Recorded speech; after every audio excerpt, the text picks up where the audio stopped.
Hello friends, मैं मनीष कुमार स्वागत करता हूं आपके अपने YouTube channel Om group of institution में। आज हम लेके आए हैं इंट्रोडक्शन टू कंप्यूटर का 5वां दिन लेकर।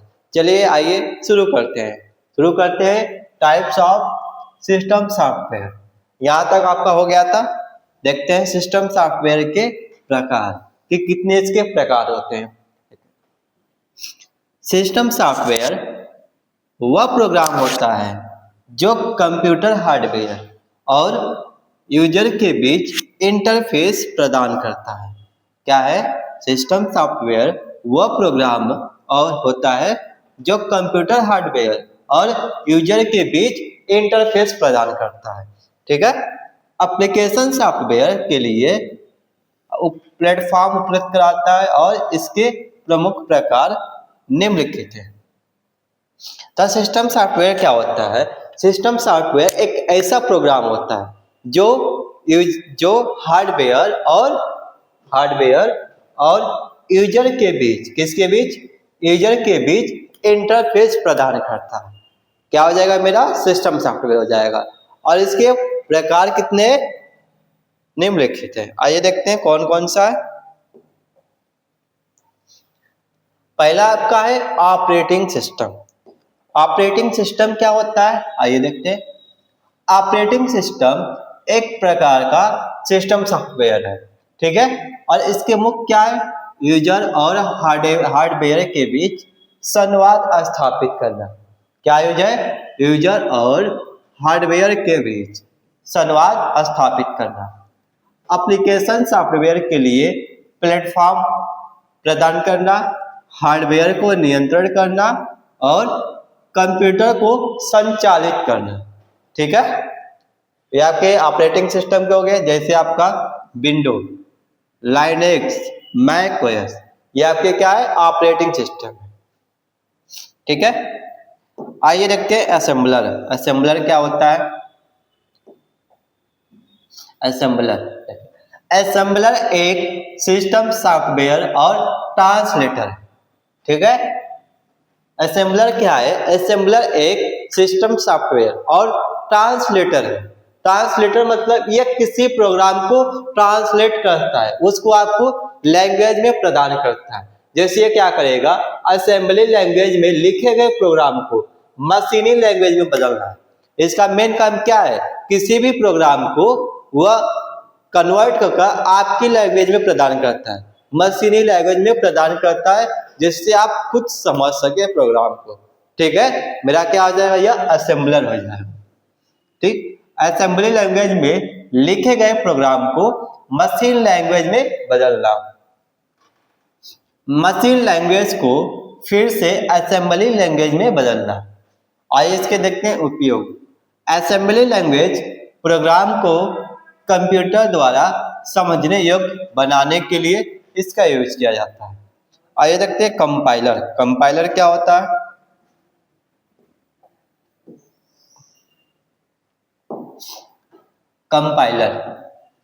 कंपाइलर भी एक सिस्टम सॉफ्टवेयर और ट्रांसलेटर है।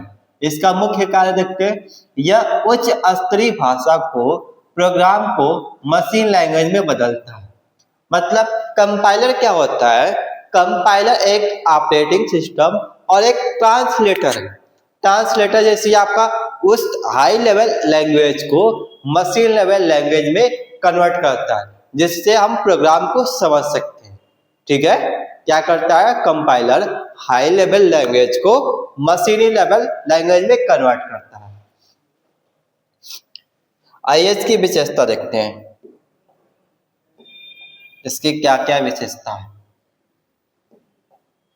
प्रोग्राम को पूरा मशीन कोड में बदलता है, प्रोसेसिंग के बाद एरर को दिखाता है। ठीक है। आइए देखते हैं इंटरप्रेटर। इंटरप्रेटर क्या होता है?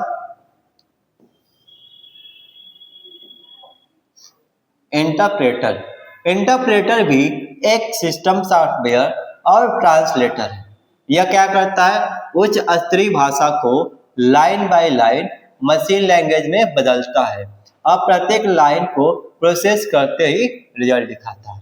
तो इंटरप्रेटर क्या है? इंटरप्रेटर एक ऑपरेटिंग सिस्टम और एक ट्रांसलेटर है। इसका इंटरप्रेटर का काम क्या होता है कि जैसे हम कोई प्रोग्राम लिखते हैं, ठीक है, प्रोग्राम का यह लाइन बाय लाइन आउटपुट देता जाता है। जैसे मान लीजिए हमने यहाँ पर दिए एक प्रोग्राम लिखे a प्लस बी, अब जो इसका वैल्यू रहेगा यहाँ पे इसको तुरंत आउटपुट आ जाएगा, रिजल्ट आ जाएगा, ठीक है। तो क्या करेगा यह, किसी भी प्रोग्राम का लाइन बाय लाइन हमें आउटपुट देगा। यह मेरा क्या हो जाएगा, इंटरप्रेटर, ठीक है। आइए देखते हैं इसके विशेषता, इसकी क्या क्या विशेषता है। एरर को तुरंत दिखाता है, कंपाइलर की तरह पूरे प्रोग्राम को एक बार में नहीं बदलता, कोड को बार बार रिपीट करने की जरूरत नहीं होती इसमें, ठीक है।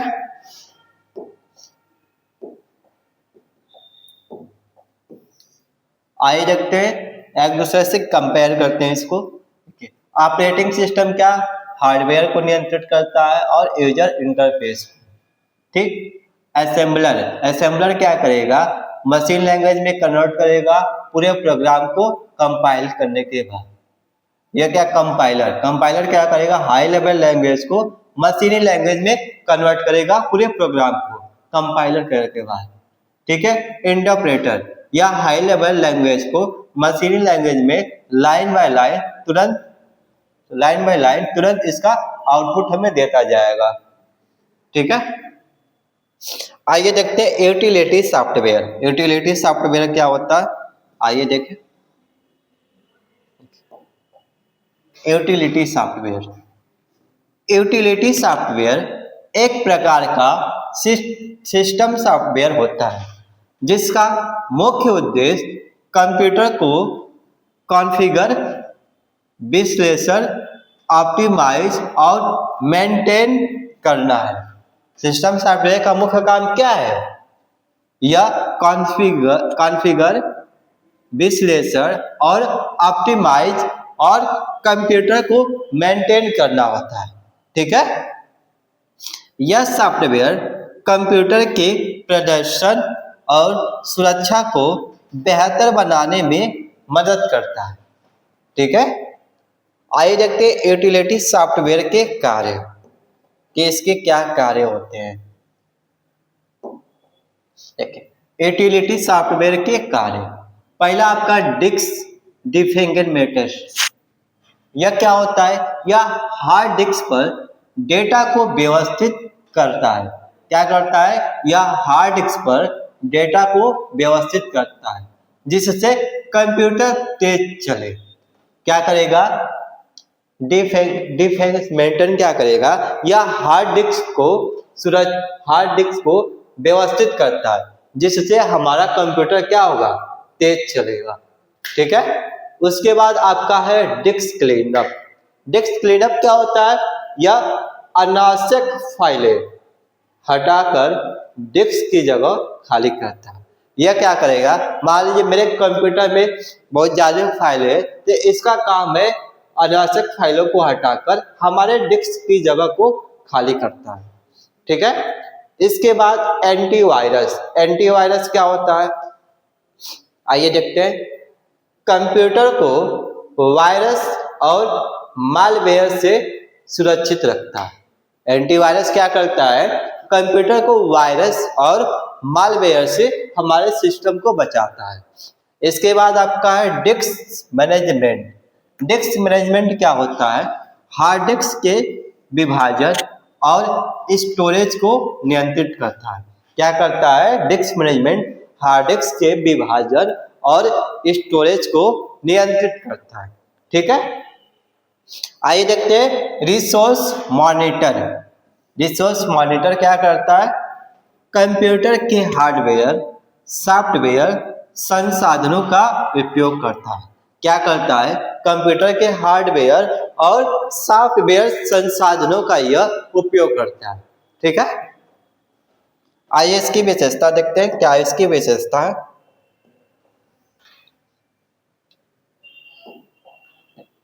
यूटिलिटी सॉफ्टवेयर को अलग अलग उद्देश्य के लिए इंस्टॉल किया जा सकता है। जैसे आपका एंटीवायरस है, डिस्क क्लीनर है, डिस्क डिफ्रेगमेंट है, विंडो डिफेंडर है। ठीक है, आइए देखते हैं ओपन सोर्स और प्रोप्राइटरी सॉफ्टवेयर। यह क्या होता है?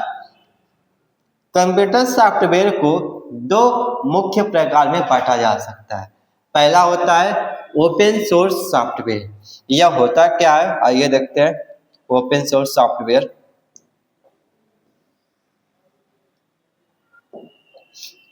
ओपन सोर्स सॉफ्टवेयर वह सॉफ्टवेयर है जिसके सोर्स कोड को सभी उपयोगकर्ता देख सकते हैं। ठीक है, ओपन सोर्स क्या हो जाएगा? ओपन सोर्स का उपयोग इसमें सभी सोर्स कोड को क्या करता है? यूजर देख सकता है। ओपन सोर्स का मतलब इसमें वह सॉफ्टवेयर है जिसके सोर्स कोड यानी जितने भी उसके सोर्स कोड होंगे यह क्या करेगा? वो यूजर देख सकता है। ठीक है, और आइए इसके देखते हैं यूजर के काम। यूजर को सोर्स कोड के माध्यम से नए फीचर्स को जोड़ने की सुविधा मिलती है। यूजर इसे अपनी जरूरत के अनुसार संशोधित भी कर सकता है। ठीक है, जैसे आपका एग्जांपल में है मोजिला फायरफॉक्स। ठीक है, क्या हो जाएगा? मोजिला फायरफॉक्स हो जाएगा, लाइनेक्स हो जाएगा, उबंटू हो जाएगा और वर्डप्रेस हो जाएगा। ठीक, इसको आप क्या कर सकते हैं? इसको आप यूजर के द्वारा देख भी सकते हैं और इसको आप संशोधित यानी मॉडिफाई भी कर सकते हैं। आइए देखते हैं इसकी विशेषता।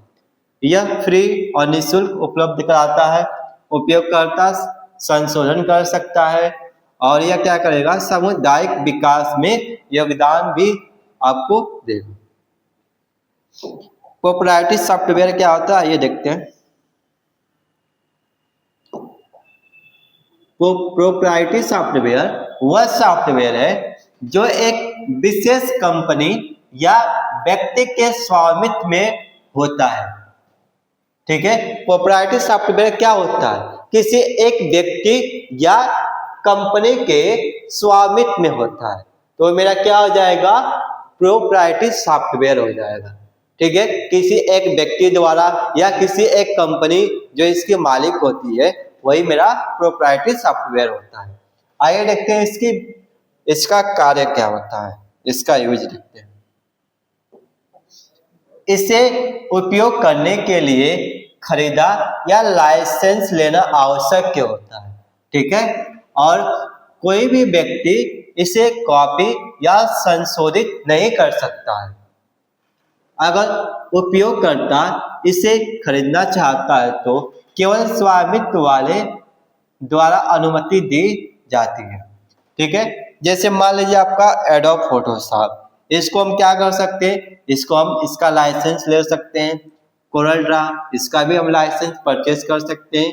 माइक्रोसॉफ्ट ऑफिस को भी ले सकते हैं और टैली।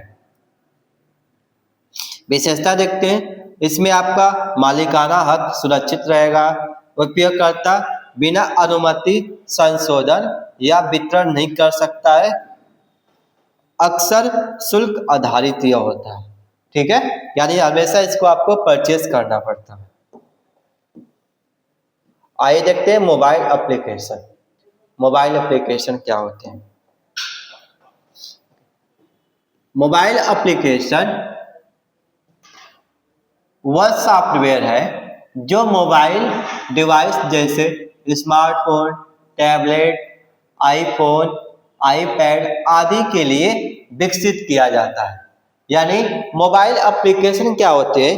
मोबाइल एप्लीकेशन एक ऐसे सॉफ्टवेयर होते हैं जो केवल मोबाइल डिवाइस के लिए बनाए जाते हैं। जैसे आपका स्मार्टफोन के लिए, टैबलेट के लिए, आईफोन के लिए और आईपैड के लिए विकसित किया गया है। ठीक है, आइए देखते हैं मोबाइल एप्लीकेशन के प्रकार कि यह कितने प्रकार के होते हैं। पहला आपका है नेटिव एप्लीकेशन। यह क्या होता है? आइए देखते हैं। यह एप्लीकेशन किसी विशेष ऑपरेटिंग सिस्टम और डिवाइस के लिए बनाया जाता है। यह क्या है आपका नेटिव एप्लीकेशन। नेटिव एप्लीकेशन किसी एक विशेष डिवाइस के लिए यह बनाया जाता है। जैसे आपका आईफोन, आईफोन का क्या होता है, किसी अपना एक पर्सनल ऐप भी बनाता है कि केवल वो आईफोन में ही चले। ठीक है, जैसे मान लीजिए आईफोन के लिए बनाया गया एप्लीकेशन केवल आईफोन में ही चलता है। ठीक है, विशेषता देखते हैं, किसी अन्य डिवाइस पर यह एप्लीकेशन काम नहीं करेगा। यह केवल काम किस में काम करेगा, आईफोन में, किसी अन्य डिवाइस में वह काम नहीं करेगा आपका। वेब आधारित एप्लीकेशन, यह क्या होता है, यह एप्लीकेशन HTML, CSS और जावास्क्रिप्ट जैसी वेब तकनीकों का उपयोग कर बनाई जाती है। इसका उपयोग वेब ब्राउज़र के माध्यम से किया जा सकता है। ठीक है, तो वेब एप्लीकेशन क्या होता है, यह केवल HTML, CSS, जावास्क्रिप्ट के द्वारा बनाया गया एक एप्लीकेशन सॉफ्टवेयर होता है। ठीक है, और इसमें हम इसका उपयोग वेब ब्राउज़र के माध्यम से करते हैं। किसके माध्यम से, वेब ब्राउज़र के माध्यम से इसका उपयोग हम करते हैं। आइए इसकी विशेषता देखते हैं। प्रदर्शन में नेटिव एप्लीकेशन थोड़ी कम होती है, यानी इसका प्रदर्शन थोड़ा बहुत ही कम माना जाता है। ठीक है, आइए देखते हैं हाइब्रिड एप्लीकेशन, यह क्या होता है, हाइब्रिड एप्लीकेशन। आइए देखते हैं।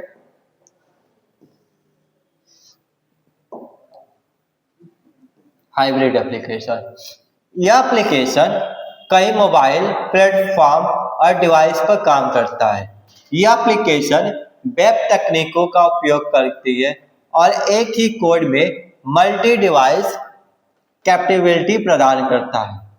जैसे आपका एक ही एप्लीकेशन आईफोन और अन्य डिवाइस दोनों में चल सकता है।